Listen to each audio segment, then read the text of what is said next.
ওমা টিফিনটা দাও, দেরি হয়ে যাচ্ছে তো। দিচ্ছি, এ নাও, যাও, টাটা। ওমা জলটা তো দেওয়া হয়নি, জলটা আমাকে দাও। দিচ্ছি বাবা। টাটা।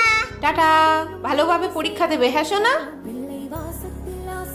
কিন্তু মা তো সব কাজ বাঁ হাত দিয়ে করছে, মায়ের ডান হাতে কি হয়েছে দেখি তো। ওমা মা, কি হয়েছে, চলে এলি কেন? বল। মা তোমার হাতটা একই তো। এই তো। এটা না ওইটা। মা তোমার হাতটা কি করে কেটে গেল? ওই একটু কেটে গেছে বাবা, আনাজ কাটতে গিয়ে। দেখেছো বন্ধুরা, মায়ের হাতে ব্যথা থাকা সত্ত্বেও মা সারাদিন আমাদের জন্য সব কাজ করতে থাকে। লাভ ইউ মা।